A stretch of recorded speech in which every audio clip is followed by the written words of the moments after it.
어릴 때 이런 상상을 하곤 했어요. 집에 만약에 불이 났어요.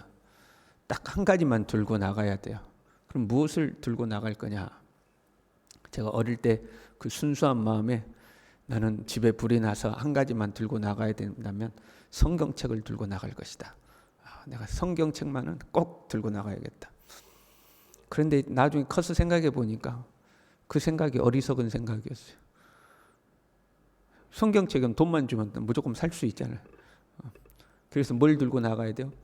기중품, 보석 뭐 그런 거 들고 나가면 나중에 그거 갖고 성경책을 살 수 있잖아요. 어린 그 순수한 마음에 하나님의 말씀이 귀중하다 그런 생각 때문에 성경책 들고 나가야지 이랬는데 이제 커가지고 달아져가지고 생각해 보니까 돈이 최고예요. 돈 들고 나가면 성경책도 살 수 있어. 이런 생각이 드는 거죠. 여러분 어떻습니까? 여러분 집에 불이 났어요. 딱 한 가지만 들고 나가야 돼요. 뭐 가지고 나가시겠습니까? 지금 딱 여러분 생각해도 성경책은 아니죠.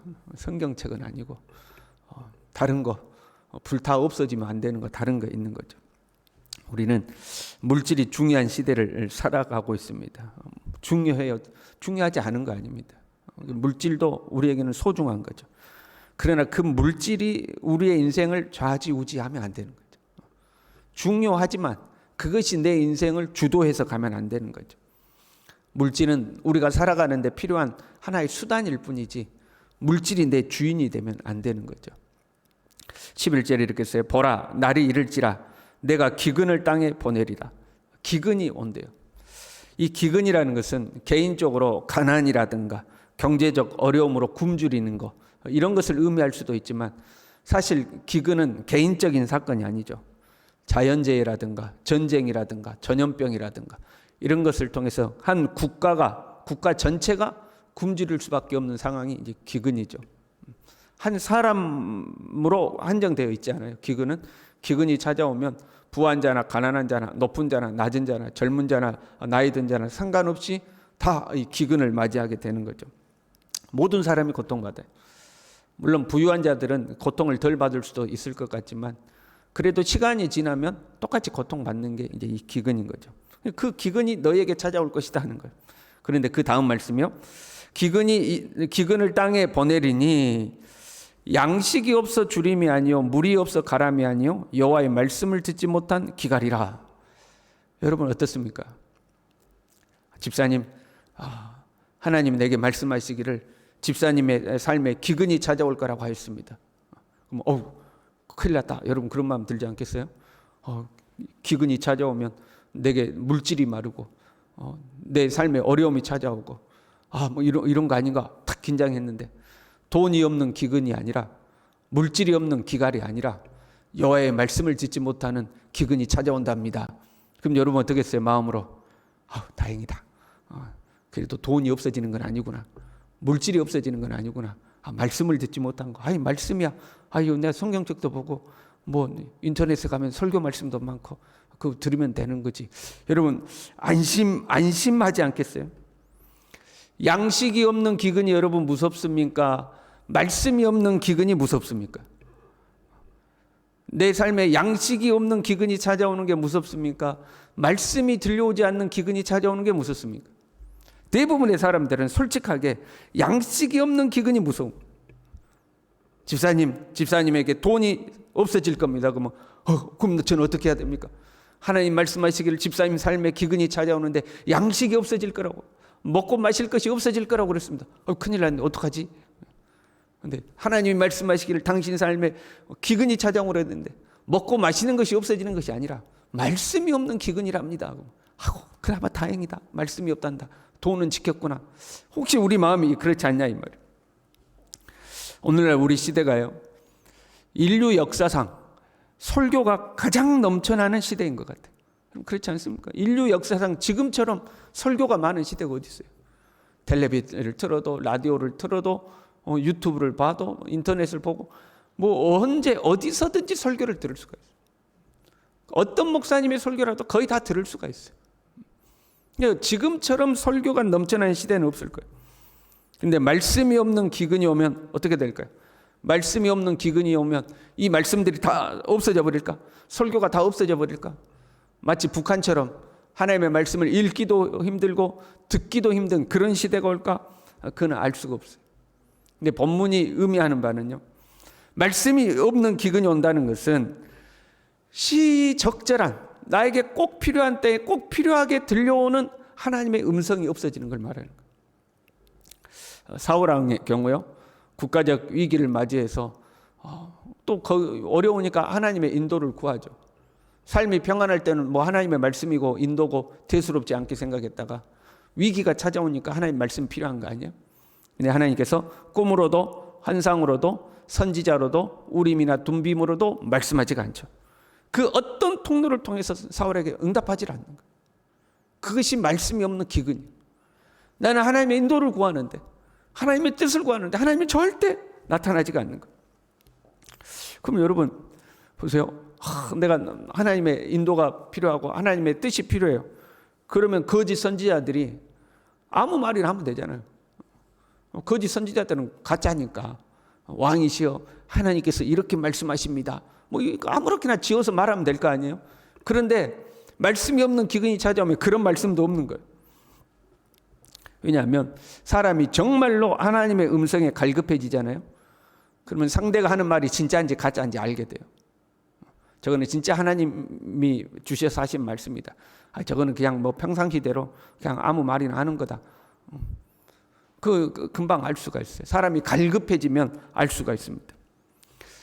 요셉이요, 그 감옥에 갇혀 있을 때에 바로가 꿈을 꾸잖아요.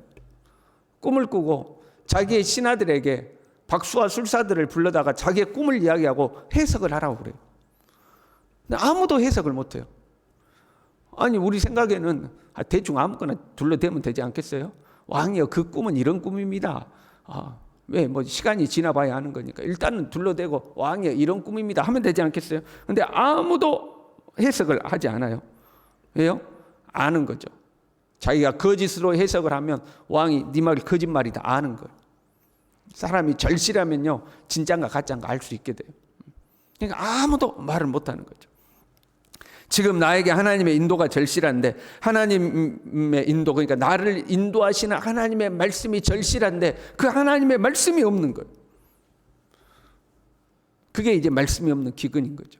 아니 도처에 하나님의 말씀이 널려 있고 TV를 틀어도 인터넷에 접속해도 얼마든지 설교를 들을 수 있고 말씀을 들을 수 있는데 왜 말씀이 없다는 것인가? 그러면 이 말씀이 내 말씀이 되려면 하나님의 임재가 있어야 되는 거예요. 그렇잖아요.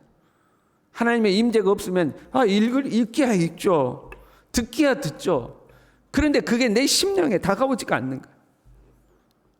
그러니까 이 기록된 말씀이 죽은 말씀이 아니라 살아있는 말씀이 되려면 하나님의 임재, 성령의 임재가 있어야 돼. 성령의 임재가 있어야지만 이 말씀이 내 말씀이 되는 거예요. 내가 하나님의 인도가 필요하고 하나님의 말씀이 필요한데 말씀을 읽기는 읽어요. 듣기는 들어요. 그런데 성령의 임재가 없어요. 그런 말씀을 들어도 답답한 거예요. 말씀을 읽으면서도 답답한 거예요. 그래서 기근이고 기갈인 거예요. 그런데 성령이 임재하면 이 말씀이 살아나면 말씀을 들을 때 마음이 시원해지는 겁니다. 답답함이 해소가 되는 겁니다. 절망 가운데 소망이 생기고 힘이 생기고 내 안에 생명력이 생기는 거죠. 그래서 내 이 답답함이 갈급함이 해소가 되는 거죠. 해갈이 되는 거. 하나님의 임재가 있어야지만 이 말씀이 내 영혼을 살아나게 만드는 거죠. 말씀이 없는 기근과 말씀이 없는 기갈이란 하나님의 임재가 없는 것을 의미하는 거예요.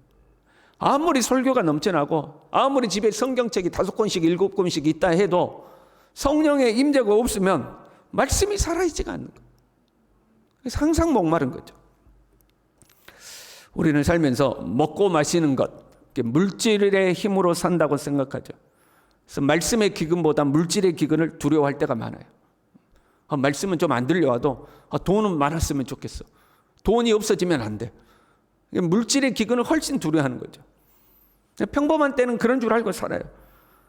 그러나 우리의 삶에 어떤 결정적인 순간이 찾아오면 물질로는 해결이 안 되는 순간이 찾아와요. 돈으로든 뭐로든 안 되는 삶의 순간이 찾아와요. 그때는 사람들이 하나님을 찾게 되는 거죠. 하나님의 뜻이 무엇입니까? 하나님 어떻게 해야 됩니까? 하고 하나님을 찾는 때가 와요.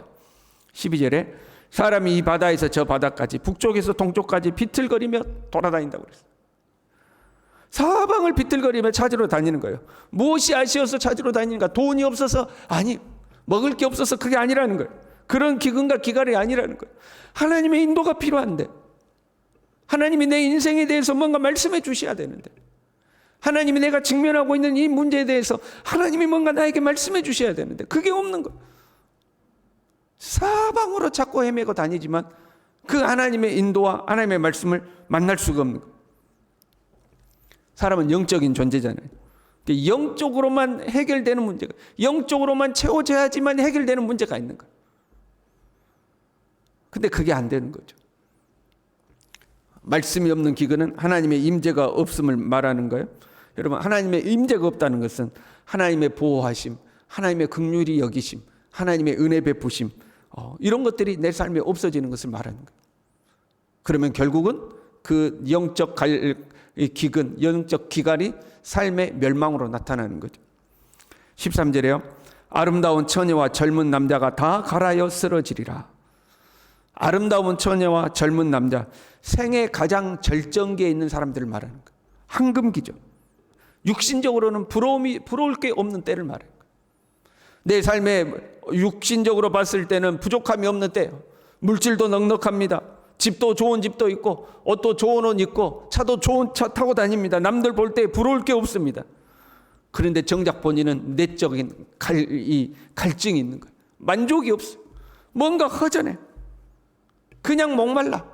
비틀거리고 다니는 거예요. 그런 사람들 여러분 얼마나 많습니까? 이 땅.